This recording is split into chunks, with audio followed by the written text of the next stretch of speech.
Welcome to Driving Green, a podcast about clean energy, battery supply chain, and other renewable tech. This is episode number 1, filmed on February 16th, 2020. It's supposed to be an introduction to all three of us hosts, myself, Kyle Kennedy, and my co-hosts Ronald and Kevin. We didn't quite meet that objective.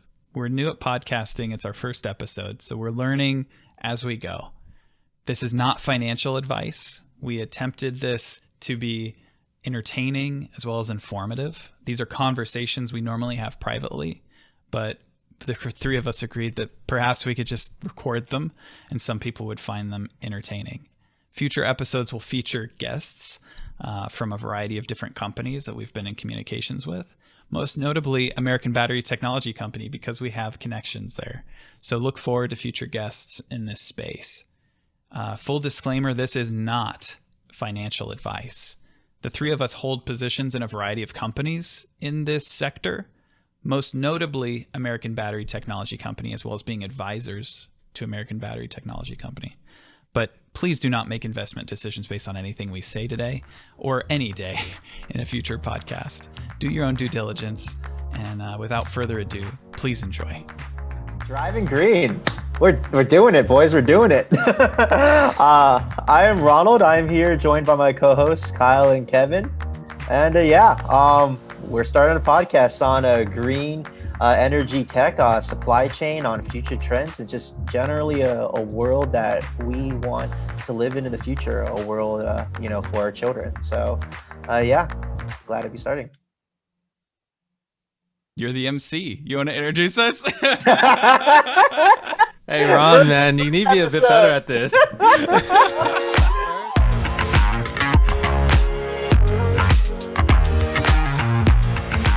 All right, Kyle, you introduce yourself. It's okay. Why don't you start from the top? We'll leave the come recording on, going. It's all about the unintentional stuff, man. It's all about the unintentional stuff. You can't keep stopping and starting. This ain't a Hollywood film, guys. This is the stuff that'll get viewership. Come on. All right. Ready? With that excellent introduction, okay. We'll keep it in. We'll do it live. Okay. I'm Kyle Kennedy. You may have seen me on such websites as Twitter, and that's about it. And why you'd be listening to me, I don't know. I'm just a nerd. I love the battery industry, and we'll see how this goes. Hey guys, my name is Kevin Wang. Unlike Kyle, I even have a less of a presence. You would have seen me on no websites at all, to be honest. It's true. So, it's like, when you're reading due diligence posts, you just like scroll, see how long the comment is. And afterwards, you just read people's comments to that post. Like Kevin's the guy that just like says something really smart sounding. You're like, oh, okay, that makes sense. With that said, nothing on this podcast is financial advice. We are giving our own opinions. And disclosure, we are all investors and paid advisors to American Battery Technology Company, although we will try our hardest not to be complete shills in this podcast. And only some of the episodes will be focused on this company. We're focusing on just general supply chain trends, on a future outlook in the space. We might be expanding. We'll bring in some academics, some government officials, some industry experts, and some people from different startups and corporations on here as well. That's the vision for it. So, but we're all of us came together because we understand a lot of supply chain problems in the space, and we coalesced around one part of the supply chain in battery recycling. So I think this first episode, a great way to get started is just understanding how we all discovered this one company, American Battery Technology Company, ABTC. I think the very first one of us to learn about this company was you, Kyle. So maybe we can start off by you showing how you learned about the company, what led you to build your belief in it in the future. And would love to hear more there. Well, I mean, it all started by investing in Tesla, as most things seem to these days. And I think that it was sometime last year, it was becoming apparent that Tesla was kind of being ordained by the market as the second coming or the beginning of the new electric vehicle revolution. And when I saw that valuation going up and I saw the kind of people that were, buying in, it seemed like, okay, if this is really happening after 15 years of promises, not just by Tesla, but the automotive industry as a whole, we're finally going to have EVs. And so I started to kind of think through the logical steps of, all right, well, what comes next? Because we can't just overnight convert an entire industry of millions of vehicles from, gasoline powered, ICE engines to, batteries. So started to do a little bit of research, and to be fair, I'm not gonna say that I was some kind of savant and found this company, just through my own due diligence, but I was looking for other people's takes. Some guy on Reddit had posted like 25 stocks to keep eyes on, and I don't know if this was alphabetically the first, but in looking into them, it was apparent that there was something a little different about their approach, both the fact that they had some pretty talented people in their rosters, despite being this mining company in Nevada that had been around for a couple of years. It just didn't make sense, which is what led me to keep digging. But yeah, I don't know where you want to take this as far as how far back you want to go. Maybe we could talk about how we met, because I then turned around and wrote some stuff up on it. You did write some stuff. Yeah, and so I posted that to Reddit, much like how I had been introduced to it. And Ronald, that's kind of how we met. It's amazing the level of due diligence you can get online, and this goes to the broader trend of social investing, right? So I've been an investor in Tesla since 2013, and it's amazing what the community does. Like, we would have drones fly over Seaport, count every single car that goes into a ship, track the manifest on the ship as it's going from one country to another country on Google Docs that everyone would collaborate on, and see when it arrives at a port of another country to see what projected deliveries will be for that quarter, and nail those numbers better than the Wall Street analysts quarter after quarter.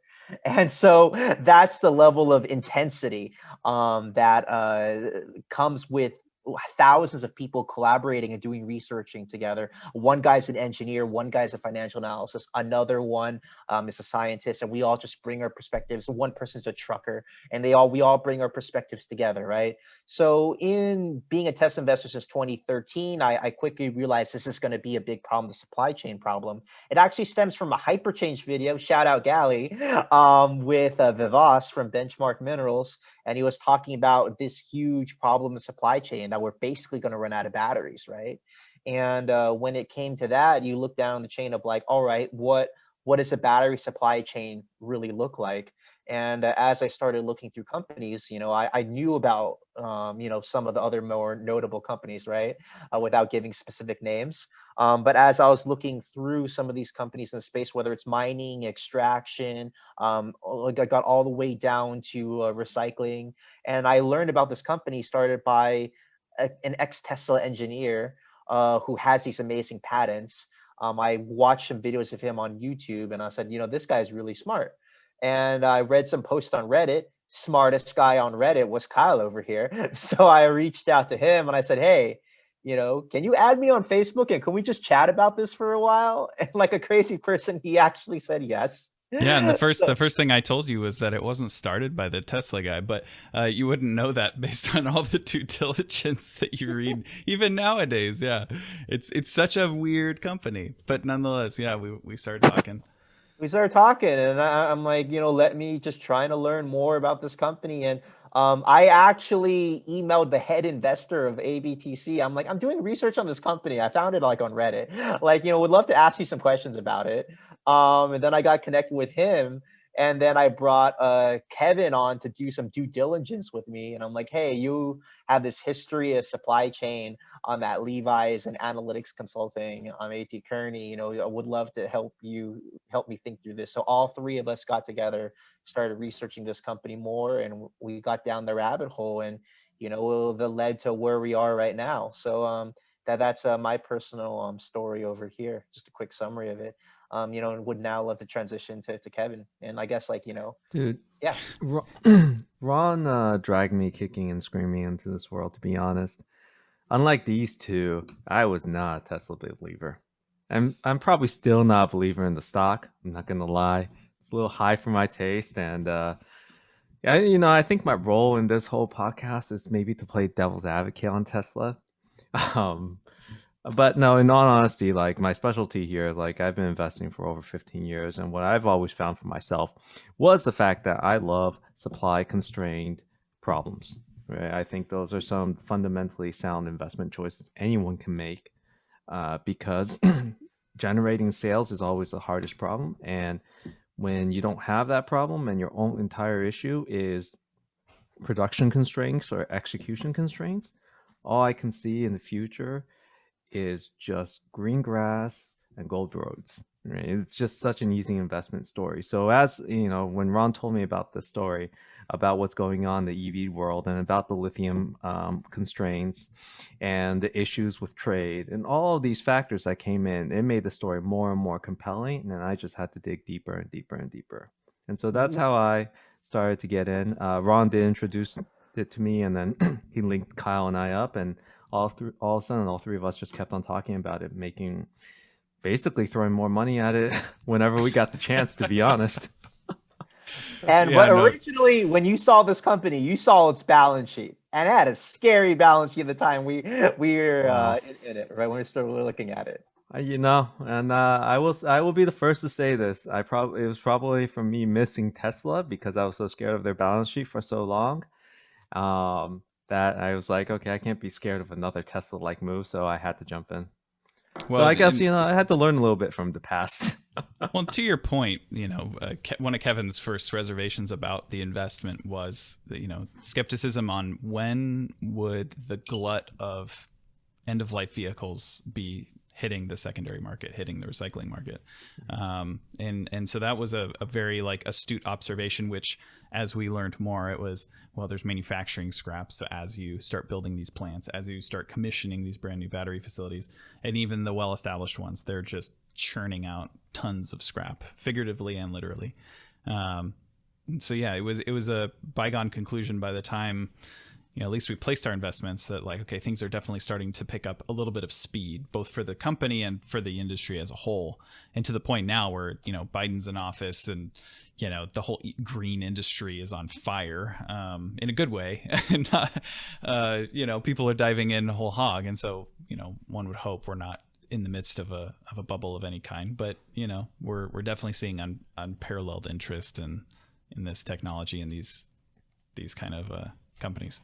And I think a good theme, there's so many things to touch on, but I think a good theme for here is the origin of how we discovered the company and all of our initial reservations that come along with it, right? And what could prevent us from looking into the future of it. I'm not even talking about the financial stock price, forget about that, right? It's about the throughput of this company, the efficiency of the recycling. Is there really a market for this? How does the world change if we have ABTC actually succeeding in its goal, not just from a business standpoint, from an environmental standpoint, right?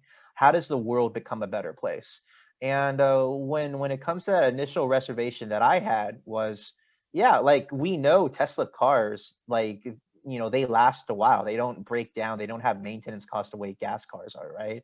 So is recycling really going to be a thing before 2030, especially when, right now its market share, is such a low percent, 6% or less, right, of new car sales globally. So when we look into recycling, if it's such a small percentage of sales right now, and if it's not going to be in the scrapyard for another 8 years because electric cars last a while, is this too early, kind of the way maybe 3D printing was too early in 2013, right? Because I know that was kind of a big craze back then. And so that was a question I had, right? And I think it's something good to bring to Kyle and get your thoughts on that, and how you kind of overcame or the flaws in that logic of thinking. I mean, it was easy for me. I mean, if we're talking about our original investment thesis, it was easy to get over that because of the valuation at the time. So the risk was greatly outweighed by the reward. But what I think about this industry as a whole, and when you're kind of forecasting out multiple years, I think it's definitely you have to look at where the trend of the change in the forecast. So when you look at what, for instance, like Benchmark Minerals or any of these industry forecasters or analysts are saying, is that they'll say, okay, by 2025 we need X many number of tons of lithium and this, that, and the other, or we're going to make this many number of gigawatt or terawatt hours of batteries. And you look at their forecasts that they made back in 2018 and 2019 and then 2020, and you notice that every year it keeps trending upwards and upwards. And so the puck is moving, and everybody's trying to skate to where the puck's going, but the puck is, continuing to rise. And while I can't say with absolute authority on this podcast right now that it's an exponential curve or it'll continue to go up, right? In theory, those changes will start to, as you get closer to 2025, your forecast for 2025 should coalesce and be more accurate. But it's definitely becoming apparent that there is a seed change within the EV industry, particularly that these vehicles there needs to be this transition, and it needs to happen sooner. And Tesla definitely drove that conversation. I think the United States government is definitely pushing that narrative and creating incentive, which is adding more fuel to a fire that is already burning pretty hot from a battery minerals perspective. So I think you're going to see this perfect storm where especially the automotive industry, they won't have a choice. They need to switch, or else they'll be left behind. Their battery technology, if they wait until it's absolutely imperative that they begin to offer battery technology or EV cars, their first generation cars will pale in comparison to Tesla's 10th generation cars and Ford's 4th generation car. So I think it's important that everybody's starting to introduce these models. Some of them are being more aggressive than others, but I think it's going to drive some pretty radical changes within the supply chain, pretty crazy changes in the production side of things. There's probably going to be more investment. So yeah, it's almost probably impossible to know exactly what's going to go down because you've got nations getting involved and their unlimited budgets fueling and funneling through down the line. So yeah, it'll definitely be an interesting couple of years, but that's why I think, for me, especially investing in this company and this industry as a whole, it just seems like all of the arrows are pointing towards that lithium constraint future. And just to build off what you said, I think something that not a lot of people picked up in the news is during Battery Day, Elon Musk literally said, in the steady state in the future, all the materials that will be used to make new batteries will come from recycled materials.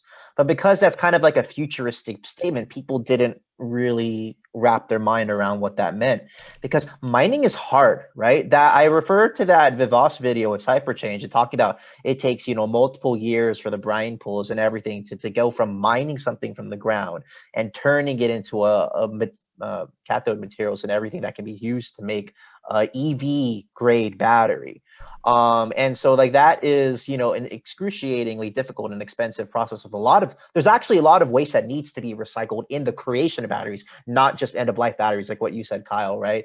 So that it's such a big thing that really requires more focus and attention. And I think that's an exciting future to really look at.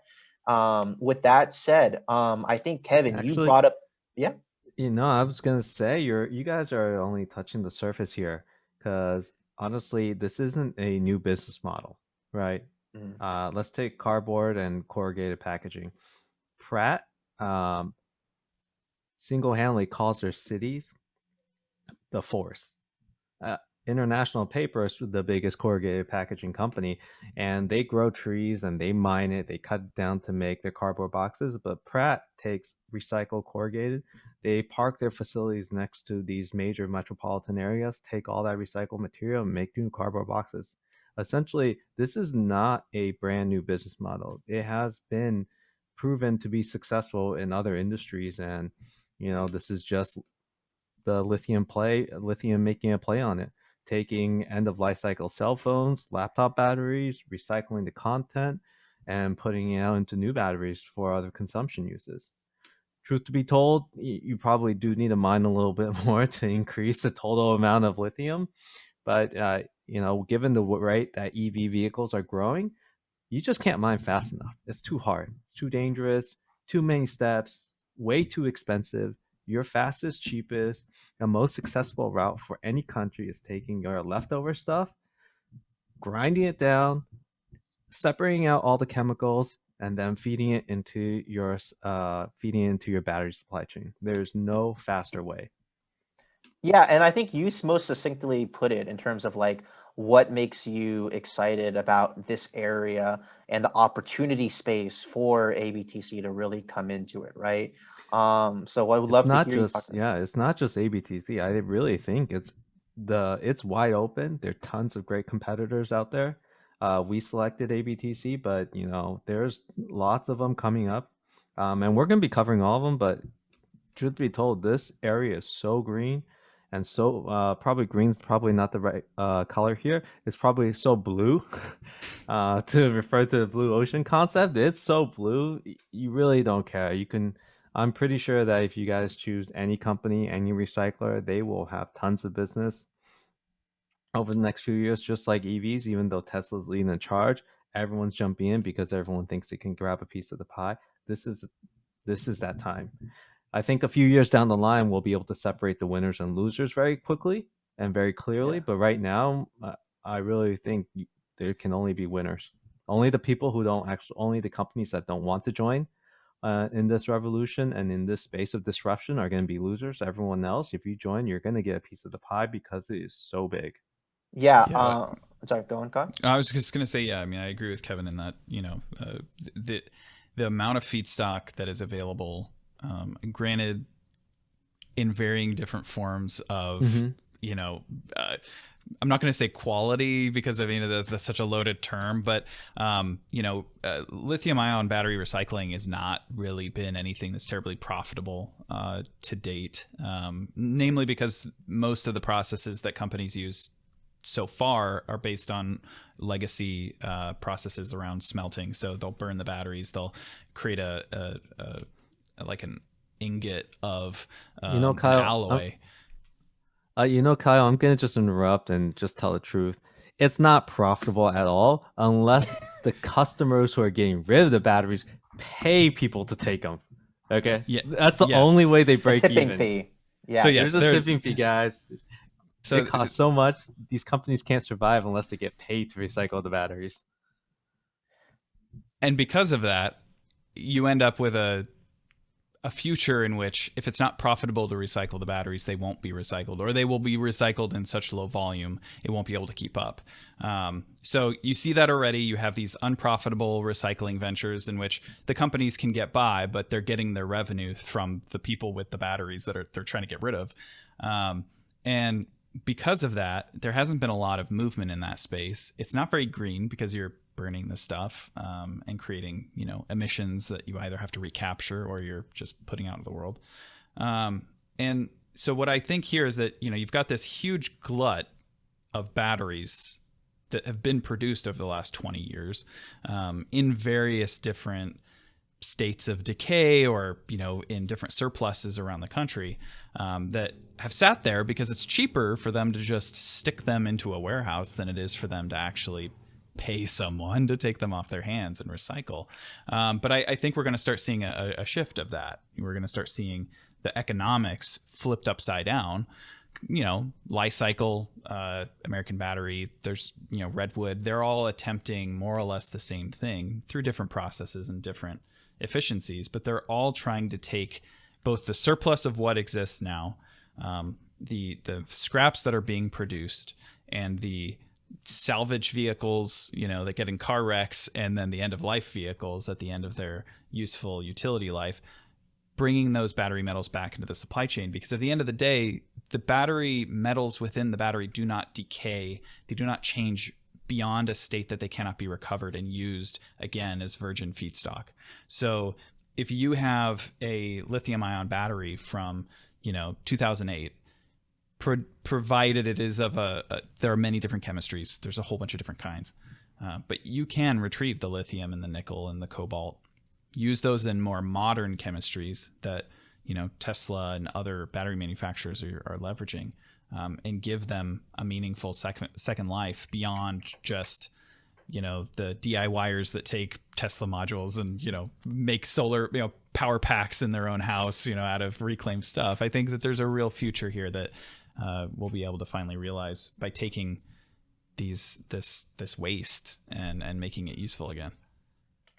And I just want to say that, totally agree. There's so much space for so many companies to succeed right now. And I'm less concerned about picking winners and losers versus picking a basket of winners and seeing who could, all the potential winners. And I think my indicator for like what is great progress in this space is, seeing the economics change. The fact that recyclers have to get paid to take on feedstock to recycle, otherwise it's unprofitable for them.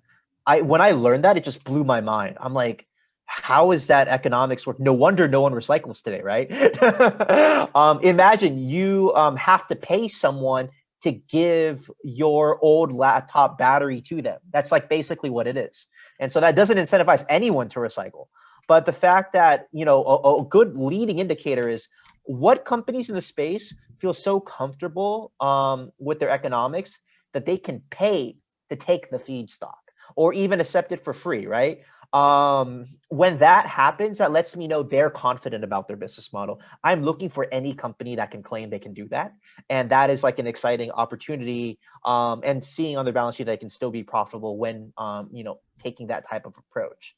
And when it comes to that, it reminds me of like Tesla, I think we reference this so much because there's not many companies that really show you the way of the future.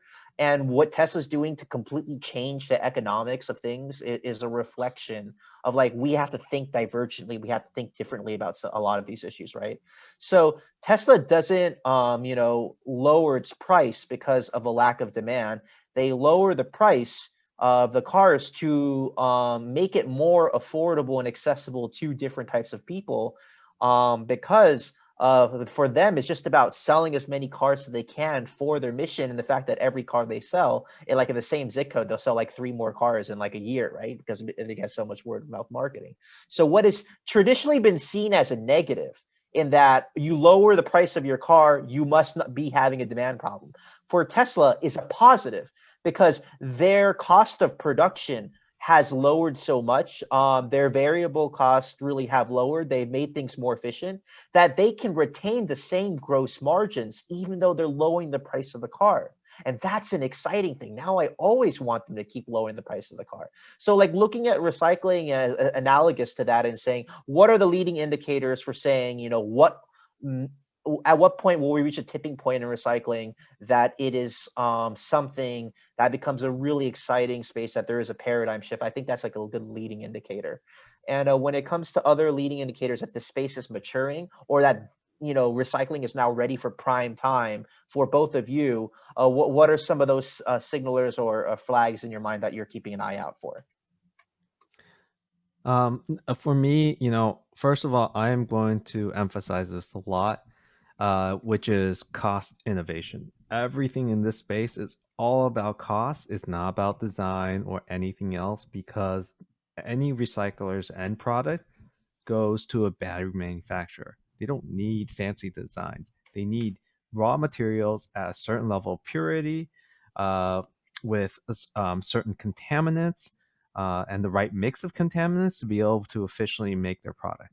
So everything here comes down to cost innovation, whatever it is. It's trying to reduce it so that at some point in the future, the strongest recycler is the one that's going to be able to pay the most for feedstock. That's when the industry has truly hit a maturation point, because the recycler who has the best economics is going to be able to buy out all of the end-of-life batteries from wherever it may be, and offer the best rebates for them to take it off of consumers' hands, and then convert it into the raw materials in the most economic fashion. Today, or we conversely, are still... I was going to say, or conversely, you also can offer the lowest price to an OEM or someone who is a large aggregator, who possesses this feedstock but desires to see it enter their supply chain a second time. Don't know, but maybe. Well, we'll probably have to debate about this one in the future. I actually think part of and the reason why is because I'm a firm believer in the lithium commodity space, having the recyclers sell their lithium at a discount to whatever the commodity price is at that time. So you rather let the market set the pricing rather than let the recycler set the pricing there. I You I I will. Yeah, no, Uh, I would say that rather your your competitive advantage is being able to buy out end of life batteries so that your competition can't do it. Because if you're able to sell lithium at 1,500, but your all in cost is 1,000, and then there's another recycler who sells it at 1,500, but their all in cost is only $500. They have an extra $500 on top of you to buy out that end of life battery.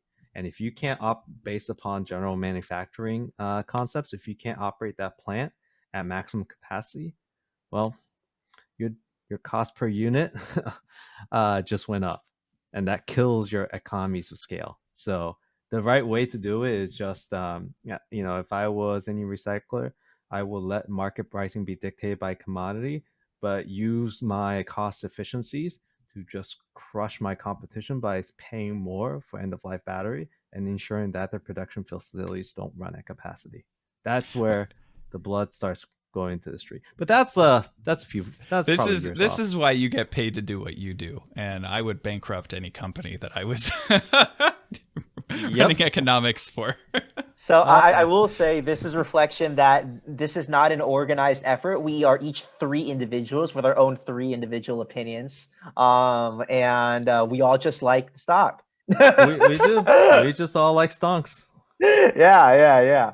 So, I think, we've touched on, a lot of things here in this episode, and we're going to be doing a lot of deep dive. We're going to be nerding out over some numbers.